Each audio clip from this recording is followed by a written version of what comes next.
Então, o mundo anda mudando numa velocidade insuportável, muito alta.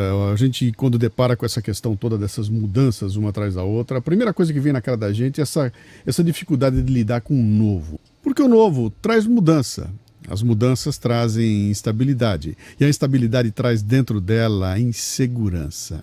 E num cenário de insegurança, é normal que a gente fique preocupado e deixe de correr riscos. Eu não vou inventar moda, cara. Eu vou fazer o que alguém já fez, eu vou seguir o que já está definido, eu vou na garantia, eu não vou inventar moda porque eu posso quebrar a cara. Quando a gente segue esse processo, o que acontece é a morte daquilo que a gente chama de imaginação. E quando a imaginação morre, olha só o que acontece conosco. Primeira coisa, morreu a imaginação, a gente cai na rotina. E eu passo a repetir todo dia aquilo que eu sempre faço. Aliás, dizem que 75% daquilo que você vai fazer hoje é a repetição daquilo que você fez ontem. Então, quando você cai na rotina, é muito fácil ficar preso nela. A consequência disso é que nasce o medo.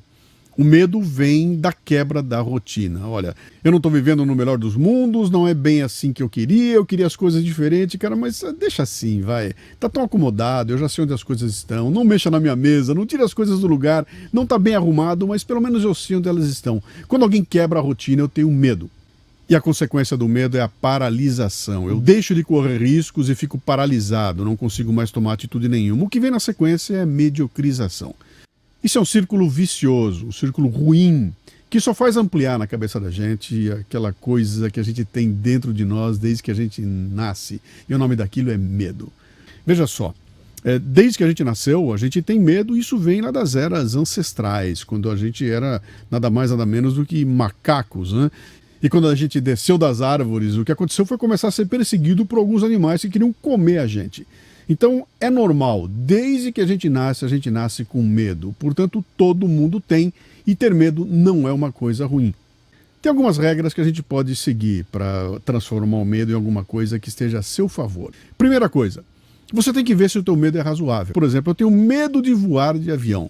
É medo razoável ou não é razoável? Bom, basta você fazer um levantamento estatístico para ver quantos aviões caem e você vai descobrir que é muito mais inseguro, é muito mais perigoso caminhar pelas ruas de São Paulo ou então andar de automóvel pela tua cidade do que voar de avião. Logo, ter medo de avião não é uma coisa razoável.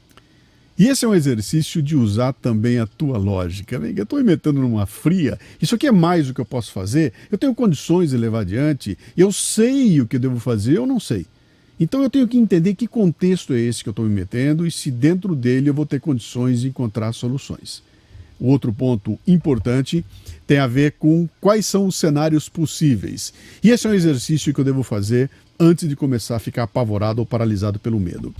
Esse exercício prevê que você imagine já antes que a coisa aconteça o que pode acontecer de ruim. Por exemplo, eu tenho medo de pedir um aumento.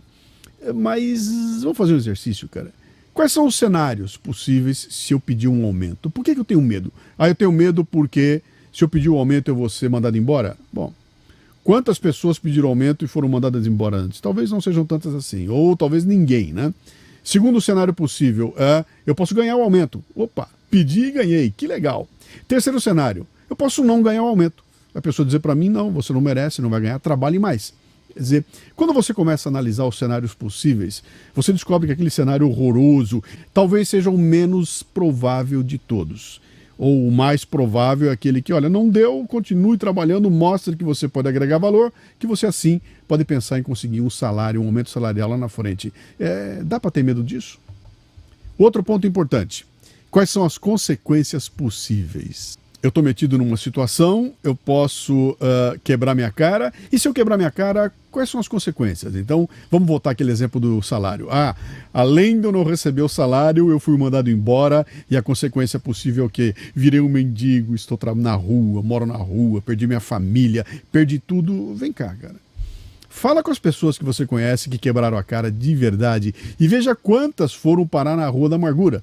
A maioria absoluta, se não forem todos eles, encontraram alguma saída, passaram um período ruim, então talvez a avaliação do tamanho desse risco seja coisa importante para você entender se vale a pena sentir medo de tomar iniciativa, medo de realizar ou medo de buscar aquilo que você pretende fazer acontecer.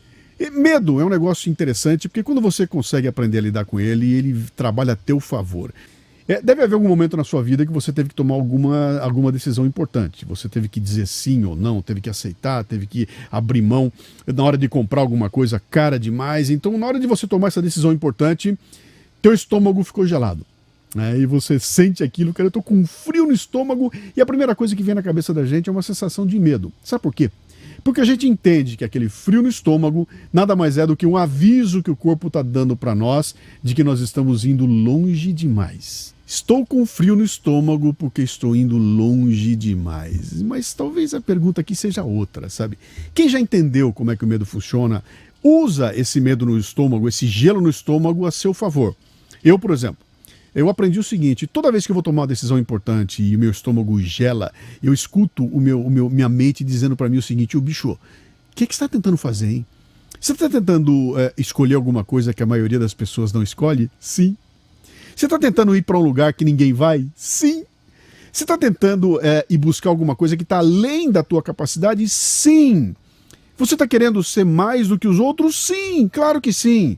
E eu entendo esse gelo no estômago como um sinal de que eu estou saindo da mediocridade. Eu não estou repetindo aquilo que todo mundo faz. Eu não estou simplesmente tomando uma decisão que vai me deixar igual a todo mundo. Eu estou tentando buscar alguma coisa a mais. Portanto, um belo dia, eu compreendi que o gelo no estômago é um excelente sinal. Ele mostra que eu estou para adotar uma solução ou estou para assumir um risco importante, no final do qual, vencido esse risco, me espera uma recompensa muito maior do que aqueles que seguem a média. Isso é usar o medo a seu favor.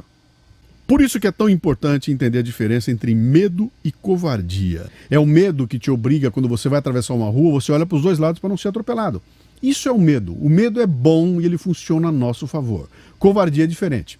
A covardia te paralisa. A covardia não é a pessoa que tem simplesmente medo. Ela tem mais que isso. Ela tem tanto medo que esse medo impede que ela se mexa. Impede que ela adote alguma solução. O covarde nem passa pela cabeça dele que o medo pode ser uma coisa boa. E a questão toda é como é que eu trabalho essa diferença entre covardia e medo. Olha, tem duas atitudes possíveis. A primeira delas é você agir sendo reativo, quer dizer, eu só vou reagir àquilo que for colocado na minha frente. Eu espero a coisa acontecer para tentar alguma reação. Eu espero ver se alguém quebrou a cara para depois eu fazer. É importante agir assim, às vezes até sabe? É bom ter um pouco de prudência. Mas aquele que só reage àquilo que é colocado à sua frente está sempre em segundo lugar. Em primeiro lugar vai aparecer alguém que vai além, é o proativo. É aquele que vai atrás, que faz acontecer. Significa que eu vou correr mais riscos do que a média. Eu vou estar lá na frente, é aquela coisa do pioneiro nos filmes americanos, né? O pioneiro era o cara que abria o caminho no meio das terras indígenas e o primeiro a tomar flechada era ele. Ou seja, o risco vai ser sempre maior. Mas é o pioneiro que chega primeiro na festa. É o cara que sai atrás e que faz acontecer. Esse é o cara que eu quero ter trabalhando comigo. Eu não quero ter comigo um bando de mocorongo que fica esperando ver o que vai acontecer para então tomar alguma atitude. Na verdade, fica esperando que a coisa quebre para poder dizer depois que a culpa é do chefe. Não quero assim. Eu quero gente comigo que faça acontecer. Aliás, eu quero no meu dia a dia tomar uma dura, eu quero tomar uma reprimenda, eu quero ser censurado por aquilo que eu fiz e não por aquilo que eu deixei de fazer. Portanto, a coragem não é não ter medo. Quem não tem medo é um estúpido, cara. Vai quebrar a cara, vai morrer atropelado. Coragem é a capacidade de agir apesar do medo. E aí eu vou trazer para você, então, a isca intelectual desse nosso programa aqui e vou usar um sujeito interessante. Um dos Rolling Stones. Eu estou usando aqui uma frase do Keith Richards, o guitarrista dos Rolling Stones, que disse assim, ó: se você não tiver medo, acaba pulando pela janela. Você entendeu a mensagem aqui então, hein? É necessário ter medo, é o medo que te mantém vivo, é o medo que te mantém alerta, é o medo que te ajuda a ficar ligadão, é o medo que te dá energia, que te dá força para você poder sair de uma situação de perigo. Portanto, ter medo é bom. A questão toda é aprender a usar o medo a seu favor. Aqueles que tomam a iniciativa, aqueles que são os proativos, aquele funcionário que é aquele que eu quero trabalhando comigo na minha empresa, é alguém que sabe correr risco, é alguém que aprendeu que o medo pode ser usado a seu favor e se preparou para isso. Bem-vindo a mais esta isca intelectual da Nakata, que está trazendo para você uma série de pequenos insights para você aprender a melhorar um pouco no seu dia a dia.